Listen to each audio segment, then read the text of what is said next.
All right, Alex, let's talk the holidays today. Yeah, this is a time when decisions need to be made, Mhm. plans need to be made. And let's talk about the transition that happens when the planner, who has historically been the planner, can no longer do it or chooses no longer to do it. One of our themes here at Our Time to Rise is that we are the adults now. So sometimes we have to make decisions around life that I honestly don't want to make, right? Like the hard stuff that we have to be the grown-ups in the room. Well, this is a time of year when sometimes we have to be the adults, and that can be really, really fun, and it can also be hard. So we're going to talk about the tension of the two. Well, and we often don't feel like adults. We could be Yeah. Oh, yeah. 40 and 50, and we still don't feel like we're adults in our minds. We're still young, and yet we are. We Hmm. are. Yeah. Well, I would like to read some verses for us as we start to kind of put our minds in the right place. Because as I was thinking this morning before we recorded about what's the theme that we want to convey, it really is about rising to meet this occasion with kindness and gentleness and honoring the people who have gone before us, and also honoring the way God has made us and that we may do things differently and that that's okay. So one of my very favorite verses came to mind and I read it, but then I kept reading and was like, oh, okay, this is interesting. This feels like it is relevant to Christmas planning. If we think about, let's just put our minds in the place of thinking about our family, our extended family, as far as planning for the holidays, and listen to these words. So I'm going to read the Message version. This is from Galatians 6. I'm going to start with verse 4, and then I'm going to skip down a little bit um, from the Message. So this is what I came for. Make a careful exploration of who you are and the work you have been given, and then sink yourself into that. Don't be impressed with yourself. Don't compare yourself with others. Each of you must take responsibility for doing the creative best you can with your own life. And then I kept reading, and it says, be very sure now, you who have been trained to a self-sufficient maturity, that you enter into a generous common life with those who have trained you, sharing all the good things that you have and experience. And I'm going to jump down. It says, so let's not allow ourselves to get fatigued doing good. At the right time, we will harvest a good crop if we don't give up or quit. Right now, therefore, every time we get the chance, let us work for the benefit of all, starting with the people closest to us in the community of faith. Mm. So tell me more about what spoke to you as you were reading that this morning. Well, the reason I thought about it was doing the creative best I can with my own life. So we're going to talk some about, God gives us creativity and we may do things differently than people before us. But then it talked about honoring and entering into a generous common life with those who have trained us. And in some sense, we are taking over the mantle of being in charge of the holiday traditions by the people, the women usually, who have trained us in this. And so we are also inviting them into it, though. It's not pushing aside, it's the sense of invitation. And then, then it gets a little bit into the Christmas fatigue of, so let's not allow ourselves to get fatigued doing good. And that is knowing ourselves and that we're going to do it differently because we're wired differently. And it ends with, let us work for the benefit of all. So for our whole family, whoever we're in charge of at Christmas time, starting with the people closest to us in the community of faith. So this was intended for the church, and we're thinking about it in terms of our family system, which may be a community of faith for you, and it may not. But I think this emphasis of starting with the people closest to us and serving them, and that's what we're talking about today, is how can we serve both those that are ahead of us in this journey of life and those that are behind us as we create this holiday time. I love that. What a beautiful way to start this conversation. I think it really just centers us and puts us in the right frame of mind.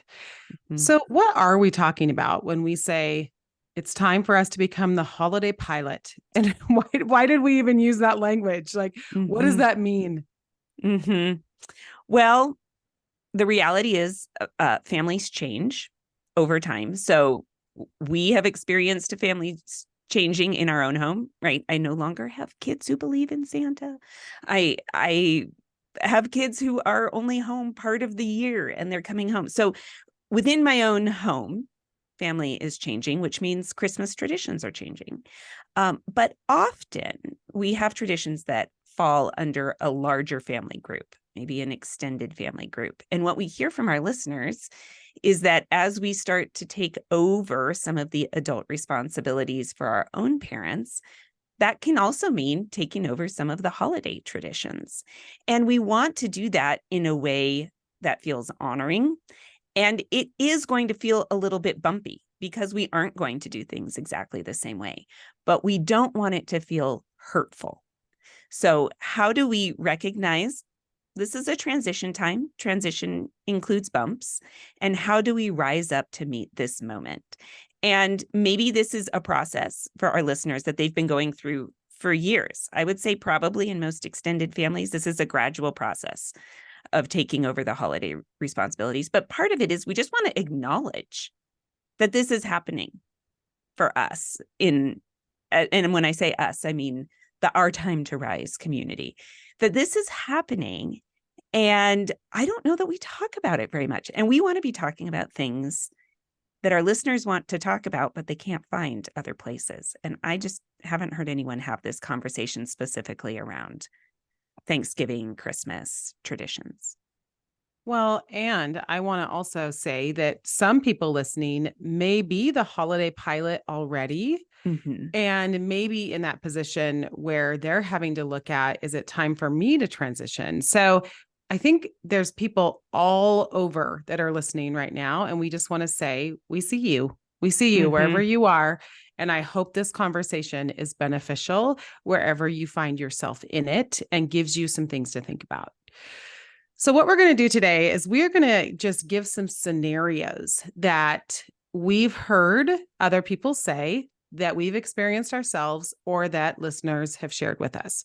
And so, we're going to just run through. I'm going to give you a scenario, and then Alex and I are going to talk about the response to the scenario. Okay, Alex, are you ready? I'm ready. Okay. Scenario number one. I don't feel like I'm ready to become the holiday pilot. I'm Mm-hmm. 43, but still don't feel like a qualified adult. Mm-hmm. Yeah. Okay. So there are a few things that come to mind. Is what makes you feel qualified? Like what puts you in the adult category? And just to have freedom that we don't have to do it the same way that the adults before us have done it.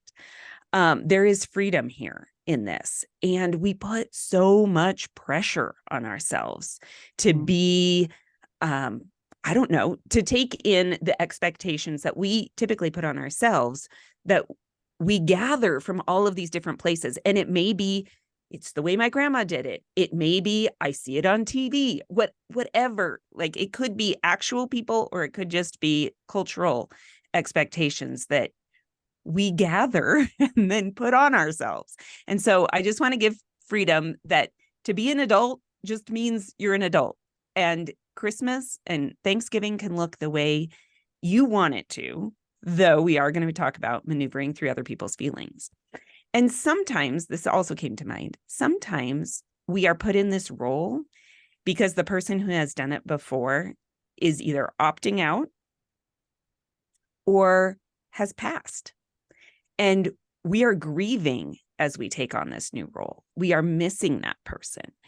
And the holidays bring up that grief and missing people in such intense ways.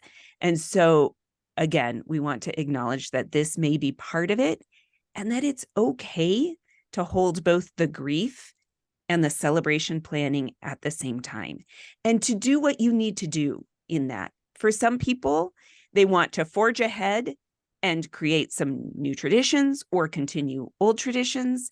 For other people, they may want to say, you know what, this year I'm taking whatever tradition off. I'm just taking a year off from it. Doesn't mean we're never going to do it, but for this year, we're not going to do it. And I want to give you freedom in that too, that you can hold both. And if you don't want to right now, that's also okay. Mm. I think I would add to that we learn by doing. And so you may not feel equipped right now. But actually, the best way to get equipped, really, for anything in life, is to dive in and start doing it and learn as you go. And so I love that quote that says, jump and you'll grow wings on the way down. It's true, because you have to grow wings when you jump. And so that will happen. Trust that will happen, and just let go of perfectionism, because really that's rooted in fear, and who wants a perfect anything? Honestly, it's more fun when it's not perfect. So jump in, let go of perfectionism, and just say, I'm going to learn as I go, and have that frame of mind. And if you have that frame of mind, then it'll become a more enjoyable experience as well. And that pressure will be taken off of you a little bit. Yeah, that's good. And some of us need to work harder at that than others. Some of us don't want to try things until we know we're going to be good at them. Hello, right here. And others of us are better at saying, we'll just see how it goes. So you're right. That may be part of it too. It's just personality.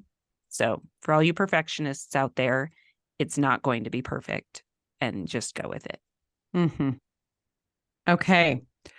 Scenario number 2. I like my mom doing the holiday dinners and hosting. I have so much other stuff going on, and she has more time, but she doesn't want to do it anymore. I'm feeling resentful. How should I handle this? Okay. How would you handle this, Krista? I'm feeling bad for everyone right now. I know. Well, I think I would start by just saying thank her. Thank her, because she's done this for a lot of years. She's tired. And there is a reality about getting older that is real. People are not what they were once, and they can't handle the same amount of work. And I know this feels kind of like big sister talk right now, but we really do need to accept that as people age, like, they aren't imagining that they have less energy. They literally have less energy.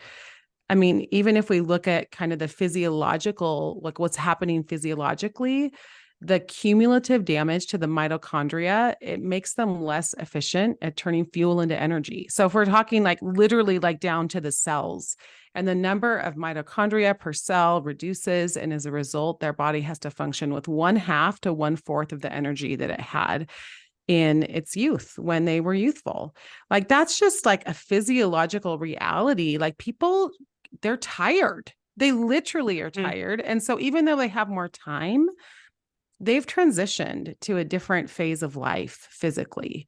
And that is a reality that we have to accept. And it's time for us to step up, that we may not want to because we like being on the receiving end, but it's actually time for us to say thank you for so many years of beautiful service to our family. And now I'm going to step in and start taking this, as you called it earlier, take the mantle. And then, there may be other things going on in their lives, emotionally, that we may not recognize or realize. Like, they may be in a hard season of having to accept their limitations, accept aging, accept that they can't do certain things anymore that they once could. That is a hard reality for older people. And they're struggling emotionally to come to grips with the fact. I mean, how would I feel? How would I feel if I was no longer able to do what I used to do? Like, that is hard. And so also just recognizing that there's a lot at play, and it's not just about the bottom line of who has more time. Yeah. And you want to make sure that the reason that she is saying she can't do it anymore isn't because she doesn't feel appreciated. So thanking her is always a good element, because in this scenario, if you're busy and you're not acknowledging all of the work that she's put into it in recent years, maybe she hit her wall last year and was like, okay, I'm done, because I can certainly relate to that. And if part of the stress for you, person who put this scenario out there, is that you are busy, and your expectation is that it needs to be done in the same way that it's been done before, where I'm just going to repeat. It's okay to change and to simplify. Make it work for you as you take on the role. If you need to get things catered, get them catered. I know that it doesn't feel like the way your mom did it, but it is okay. And we all need to adjust to change. So if your children, like, here's the thing, sometimes with traditions, when I'm like, okay, I don't have the energy for this anymore, you guys, if you want to make it happen, you can make it happen as the mom, right? And my kids like throw up their hands and say, but we want to do it. And so I have to insist, well, then you need to help me do it, because I don't have the same amount of time I had 5 years ago to dedicate to cut out cookies or whatever it is. So the same is true. That goes up and down the family tree, right? It goes in both directions too. If she's feeling like I don't have the energy to do it, then we can say, okay, then we're going to pitch in some. And I would say, well, just to piggyback on that, I really feel like what a great opportunity for kids to start stepping up and helping. And like for Christmas this year, we're going to do family teams for the post-Christmas week that we're all together. We're going to do family teams where kids and adults combined are on for dinner and cleanup. So, just recruiting more people or designating like, I need more help. I can't do it like mom did, but hey, can you do this? And can you do this? And can you do this? And then really giving people jobs and being that organizer who kind of spreads the work a little bit helps a ton. Yes. And then always honoring people and asking what's important to you that we hold on to as we transition. So we're going to talk about that a little bit too, but throwing that out there now. Okay. Anything else on this scenario? No. Okay. Next scenario. Here we go. I need to become the holiday pilot, but my parents won't let me. They insist on hosting the holiday meal, but make us all feel guilty because they are so stressed. How do I get them to let it go and let us take over? Okay. Well, what do you say to that, Krista? Well, as with anything that may be tense and may carry with it some hard dynamics, have the conversation in times of non-confrontation. So ideally, it would be a well ahead of time when nobody's in the holiday mode, plans haven't even been made yet, and you really address it early and calmly. And here's a phrase that we can practice. I always think scripts are kind of helpful. And here's a script you could use. It would be a gift and blessing to me if, and then fill in the blank.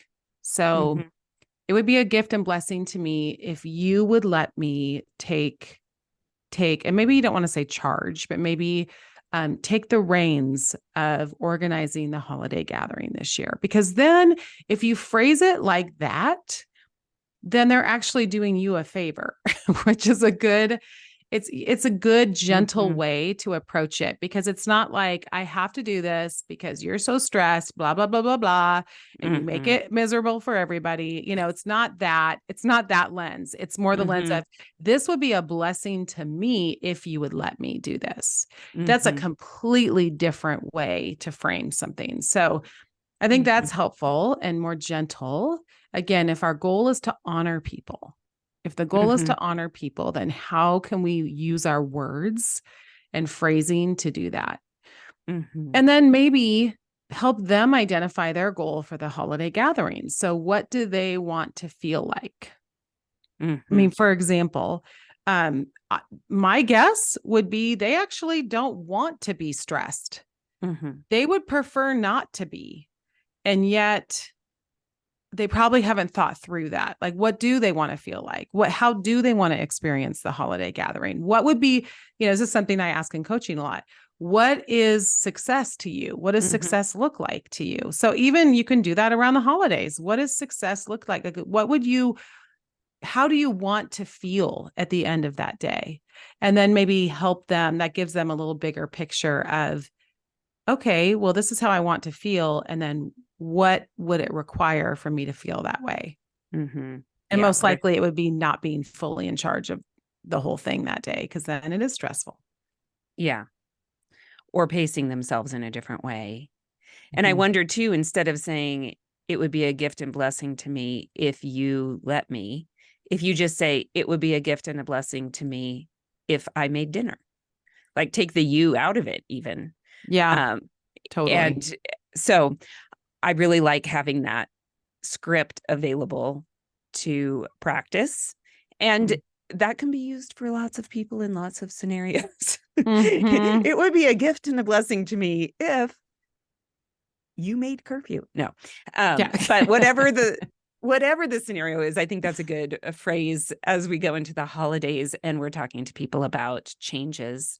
And we're going to talk about this next too, but being mindful that we may not be the only people that are of the next generation. And so you may not just be talking to somebody who's older. You may be talking to somebody who's your same age or younger, who also is wanting to take on some responsibility and negotiating who does what and what would be joyful for each person to do, and to really share that load, like you said.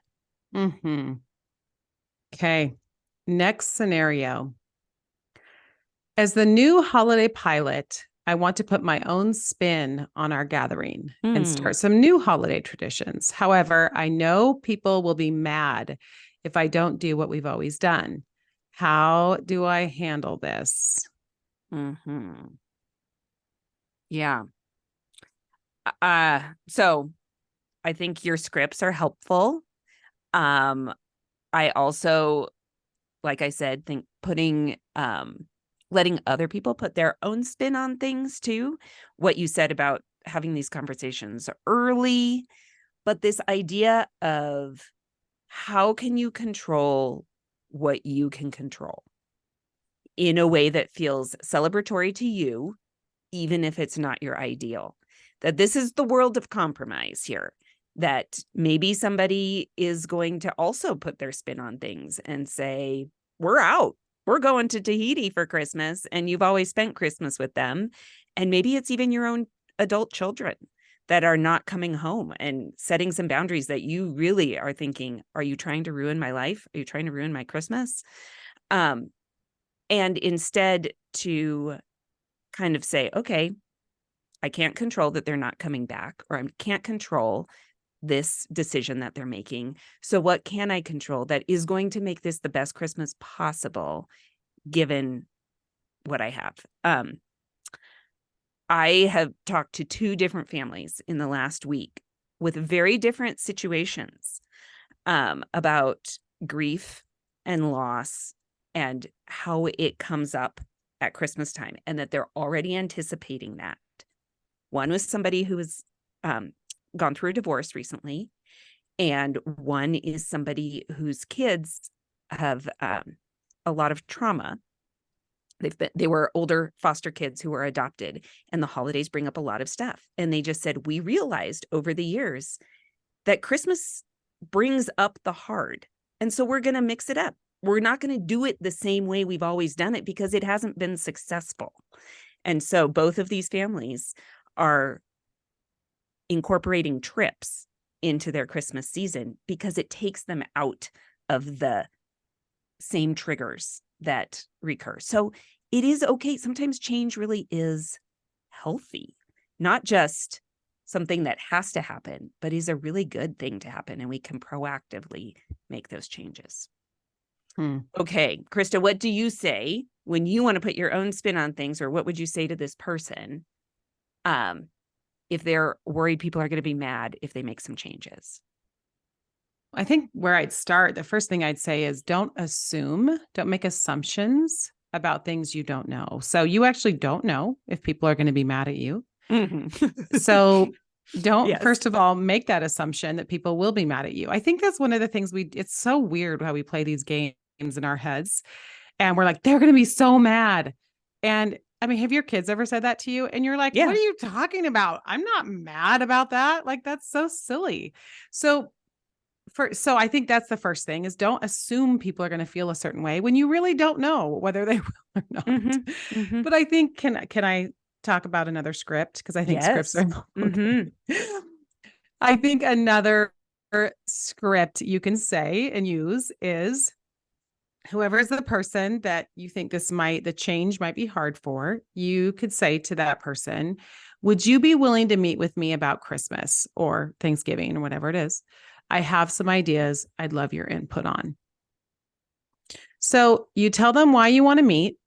You invite them into that process with you. And people are not going to be mad if you are inviting them to talk about it with you and you kind of come up with a solution together. So, or this new plan together. But if you're really feeling like, I cannot do it the same way, here's also something you could also say.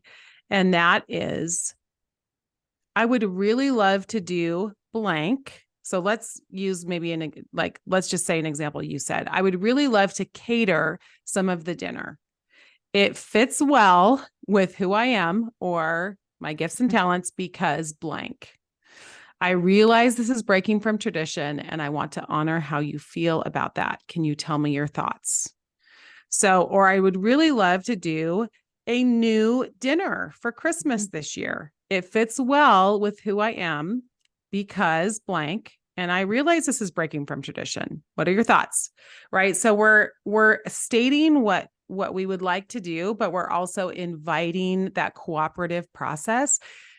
Communication is so important, especially when it comes to things like this. And some people would say, well, this is small. It's about a holiday dinner. Well, Mm-hmm. why are you even making a big deal about this? But I will say a little communication goes so far. So over communicate. We often run from things that are going to bring we think are going to bring conflict or that Mm-hmm. people are going to be unhappy. And so we ignore it and we just kind of do our own thing over here in the corner and don't even address what's going on. The longer we wait to address something, the worse it gets. So be proactive, communicate, have that little bit of communication up front, invite people into that process and see what happens. It's going to be a much better result than if you just ignore it, make assumptions, or kind of run away from it. Mm-hmm. Yeah. And really, all of this gets to expectations. Mm-hmm. So communication helps set expectations where you can see, oh, I didn't know that was important to you. I didn't realize it was important to me until we started talking about this. Because for me, expectations, I often don't know I have them until they're not met. I think that's true for a lot of people. And then that means that it's happening like the night before the big event and you're communicating and you realize people had expectations you didn't know. So proactively communicating helps with that. And really it's going to be so helpful if we can talk about these things and also to hold things loosely. It is nice that things have been done a certain way for a long time. And it is okay if things change. And we do have some control and some agency within maybe a certain area. Maybe it's not as much as we'd like, but we can't control other people. And to not be victims in this, but to recognize that we can move ahead, we can rise to meet the occasion and do it in a way that honors what we need and honors the people around us. Mm-hmm. Yes. I love that. Just holding loosely, being flexible. When we look at like what makes something hard in life, it's usually like a dynamic, a situation. It's often because there's rigidity involved. So Mm-hmm. maybe someone is just being so rigid and they won't let go of this or that and and so for us to really come to the table in the opposite way of I'm going to be fluid here. Maybe there is something I really want to do and really want to change and other people don't. Even holding that loosely and Mm-hmm. saying I'm really going to come to the table with a spirit of cooperation. And that changes everything because then we're for each other. And when we're for each other, then people feel honored Mm-hmm. and we have more joy. Mm-hmm. And truly, I've just been afresh considering lately how we really are better together. We are 100 times better together than we are alone. And so let's really bring the joy into that space Mm-hmm. of getting to do things together. Mm-hmm. Yeah. Let us work for the benefit of all, starting with the people closest to us in the community of faith. Mm, amen. It's a great Okay. note to end on. All right, everybody, you are the holiday pilot. Rise up, take charge. You got this.